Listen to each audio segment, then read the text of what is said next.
ఆపండి అయ్యా, నోటికొచ్చినట్టు వాగుతున్నారు. ఇక్కడంతా మీ ఇష్ట రాజ్యమేనా? ఇలా సాంబయ్య, నీకేమైందిరా?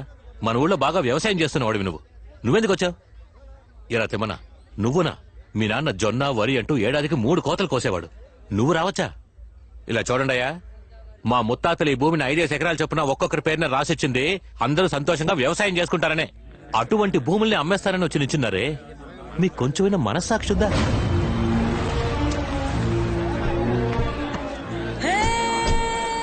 ఏందిరా గొడవ? బావా, డాక్యుమెంట్ వెరిఫికేషన్ పూర్తయి అగ్రిమెంట్ మీద సంతకం పెట్టే సమయానికి సింహాద్రిపురం రాజా వచ్చి అడ్డుపడుతున్నాడు. రాజుగారు అంతగా చెప్తున్నారుగా, కొంచెమన్నా ఆలోచించండి రా. ఏంది రాజా? ఏ ఊరికి రాజు? ఈయన గారు ఇంగ్లాండ్కి రాజా లేదా ఇటలీకి రాజా? రాజంట రాజు. అమాయక ప్రజలందరినీ పోగు చేసి వాళ్ళకింత కూడు పెట్టి యుద్ధానికి పంపి పిరికోళలా చాటగా నుంచి చూసేవాళ్ళగా మీరు. చూడు కృష్ణయ్య, చరిత్ర తెలియకుండా మాట్లాడుకో. ఈ గాలి కృష్ణయ్యకి చరిత్ర భూగోళం అంతా తెలుసు. 1952లో జమీన్ నిషేధం చట్టం కింద మీ ఆస్తులన్నీ లాక్కున్నప్పుడు ఉన్నట్టుండి ప్రజలందరినీ పిలిపించి 5 ఎకరాల చొప్పున అందరికీ పంచిపెట్టారు. మీరు మనస్ఫూర్తిగా ఇచ్చారా ఏంటి? ఓ అదన్నమాట సంగతి. ఏదో పెద్ద మేమే ఇచ్చాం, మేమే దానం చేసాం, మేమే పీకామంటూ ఈ రోజు వరకు గొప్పలు చెప్పుకుంటున్నారు. పరువు పోయిన తర్వాత పల్లకి ఎందుకు? కాని మహారాజుకి పట్టాభిషేకమే. మర్యాదగా మాట్లాడు. మా అక్కనే పేరు పెట్టి పిలుస్తావా?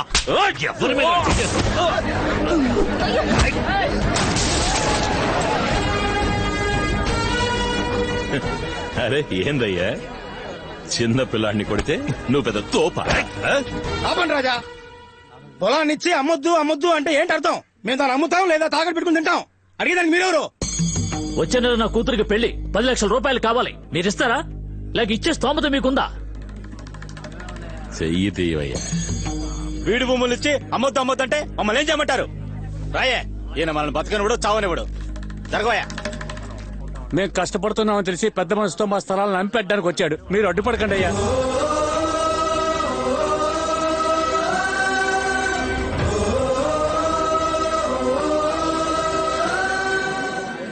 నాకడానికే గతి లేని కుక్క నడిజాములో ఎముకల్ని వెతుకుందట.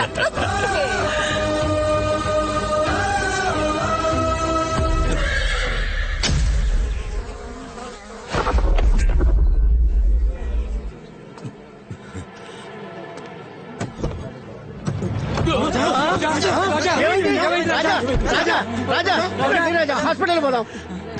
నా కొడుకుని రమ్మను. రాజా, ముందు హాస్పిటల్ పోదాం. రండి రాజా. నా కొడుకుని చూడాలి, వెంటనే రమ్మను.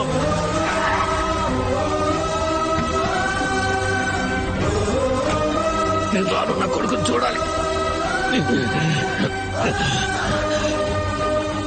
వచ్చేసాడు, చూసేసాను.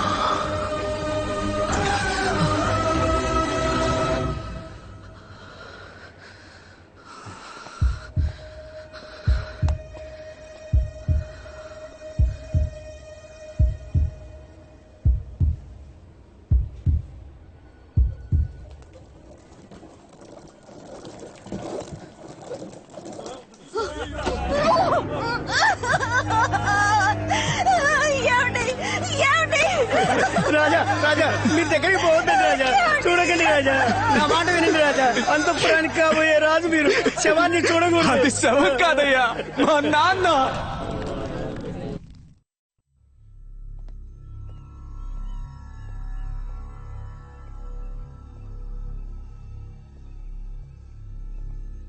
తాతయ్య, నన్ను ఆశీర్వదించండి. ఏంటి తాతయ్య, నేను ఆశీర్వదించమనేగా అడిగాను. తాతయ్య, మీ నాన్న ఎలా చచ్చాడు రా? ఎలా చచ్చాడు? హార్ట్ అటాక్ వచ్చి చచ్చాడా? మాట పడి అవమానపడి చచ్చాడు రా. ఈ అంతఃపురంలో సింహాద్రిపుర సంస్థానానికి మీ నాన్న 32వ రాజు.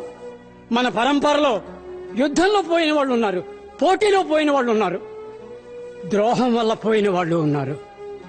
కాని ఎవరు అవమాన పాలై చనిపోలేదురా. మీ నాన్న మాత్రమే అవమానానికి గురై చనిపోయాడు. ఎవర్రా? ఎవరి స్థలాల్ని ఎవరు ఆక్రమించారు? ఏ ప్రజల్ని ఎవరు మోసం చేసి తీసుకున్నారు? ఈ చుట్టుపక్కల ఉన్న 85,000 ఎకరాల పొలం ఊరికే వచ్చింది అనుకుంటున్నావా? 9 శతాబ్దాలుగా ఏ విదేశీయుణ్ణి ప్రవేశించనివ్వకుండా కాపాడుకున్న అంతఃపురం. నిన్ను నువ్వే రాజు అనుకుంటూ ఊర్లో తిరుగుతున్నావే, నువ్వొక రాజువేనా? నువ్వు రాజువా? డమ్మీ రాజువి.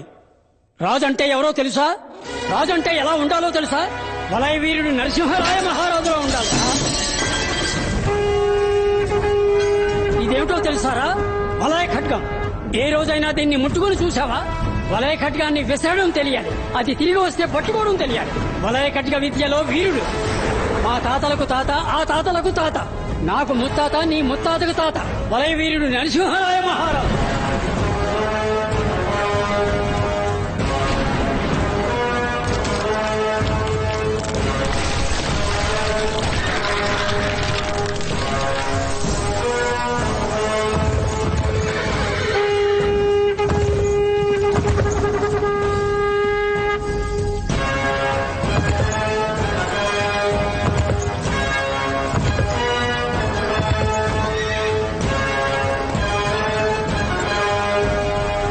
అది 14వ శతాబ్దం మధ్యకాలం. అపరిచితులు ఆంధ్రదేశంలోకి అడుగుపెట్టని సమయం. గుర్తు తెలియని వ్యక్తులు గుడారాలు వేశారని తెలిసి ఆవేశంగా బయలుదేరి వెళ్లారు నరసింహరాయ మహారాజు.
ఏ అనుమతి లేకుండా మన రాజ్యంలో అడుగు పెట్టడం గుండెల్లో గుణపాలు దించడంతో సమానం. అలా వచ్చిన వాళ్ళెవరూ ప్రాణాలతో తిరిగి వెళ్లకూడదనేది నరసింహరాయల వారి నిర్ణయం.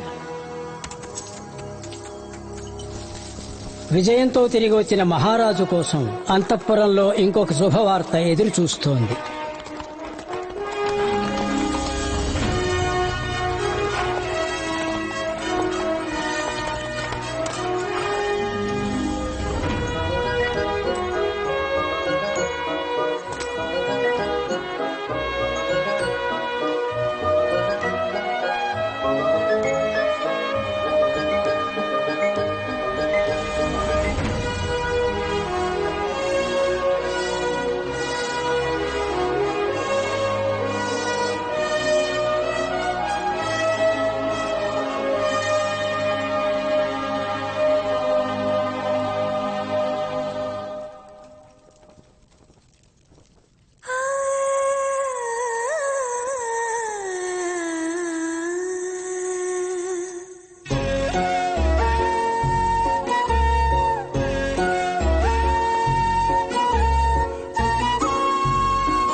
నా వీరుడిని పోలిన బిడ్డని నేను త్వరలో కంటాను.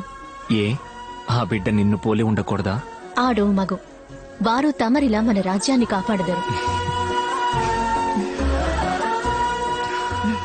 కానీ ఆ ఆనందము సంతోషము కొద్ది రోజులు కూడా కొనసాగలేదు.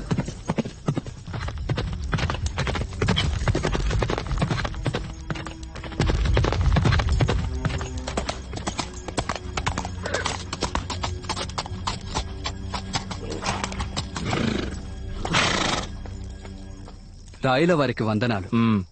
చిత్తూరికి హొయసాల రాజవంశీయులు రావడానికి ముందు పాండ్యుల మధ్య అంతర్మథనం మొదలైన సమయం.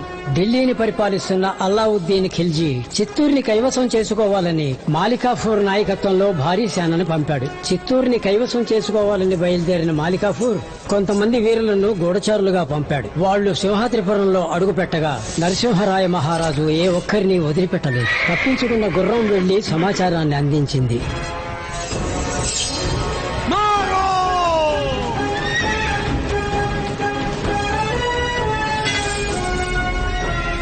రాజ్యం మీద దండెత్తడానికి ఉత్తరం నుంచి భారీ సైన్యంతో దొంగల ముఠా వచ్చింది. వారు చర్చించి పరిష్కరించుకోవడానికి సిద్ధంగా లేరు. ఏం చేద్దాం రాజా?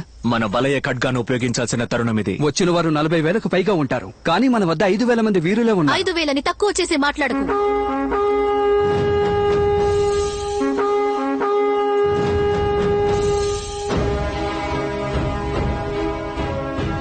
మన దళంలో ఉన్న 5,000 మంది వలయ ఖడ్గ విద్య ఎరుగుదురు. ఒక వీరుడు కనీసం 5గురి మీద దాడి చేసినా మనం 25,000 మందిని హతమార్చగలం. ఇంకెందులకు సంశయం? క్షమించాలి మహారాణి. చివరికి తమరు చెప్పిన లెక్క ప్రకారం మన వీరులంతా మరణించి ఉంటారు. అప్పుడు మిగిలి ఉన్న వారి సైన్యం మన సంపద కోసం, స్త్రీల కోసం లోపలికి చొరబడుతుంది. చొరబడలేరు. చొరబడనివ్వను. రేపు జరగబోయే యుద్ధంలో మనం పన్నబోయే వ్యూహం శూల వ్యూహం.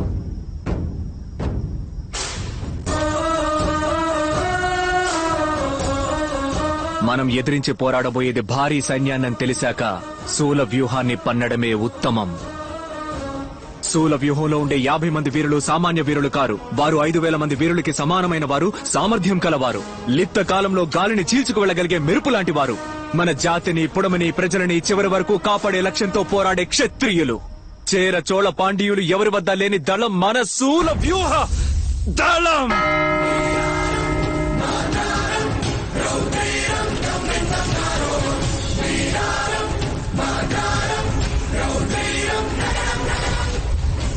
చోళవ్యూహ దళం అనేది ఆత్మహత్యా దళంతో సమానం. శత్రుదళంలోకి చొరబడి వారి రక్షణా వ్యూహాన్ని విఫలం చేయడమే వీరి లక్ష్యం. ఆది ఆంధ్రులు వేటాడడానికి ఉపయోగించిన ఆ వలయ ఖడ్గాన్ని మొట్టమొదటిసారిగా యుద్ధానికి ఉపయోగించింది మన నరసింహరాయ మహారాజే.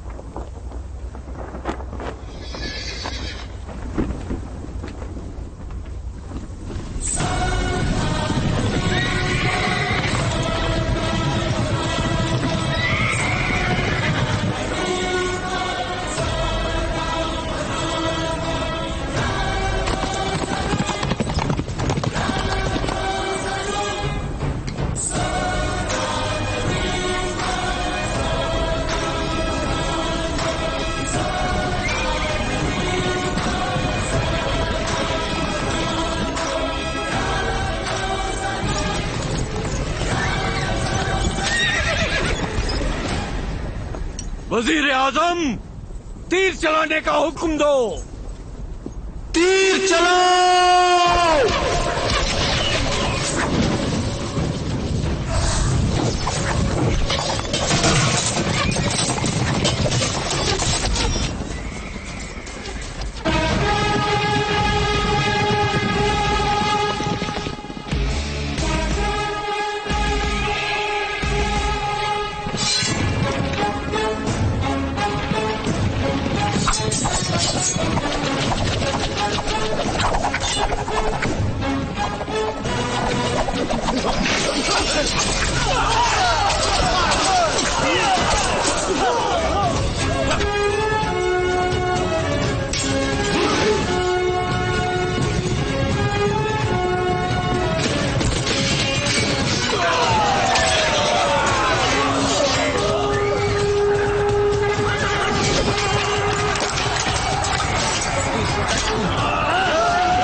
मेरी ये 40,000 40,000 మంది సైనిక వీరుని లెక్క చేయకుండా రక్షణ వలయాన్ని దాటి నా దళంలోకి చొరబడి ధైర్యంగా నా కంఠం మీద కత్తిపెట్టా.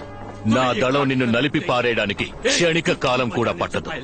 నువ్వు చిటిక వేసేలోగా నా వలయ ఖడ్గం నీ కంఠాన్ని ఖండించి వేస్తుంది. अगर तुम्हारी इस నా శరీరంలోంచి ఒక రక్తపు బొట్టు కారినా కూడా నా సైనిక వీరులు నిన్ను నీ దేశ ప్రజల్ని అంతం చేసేస్తారు.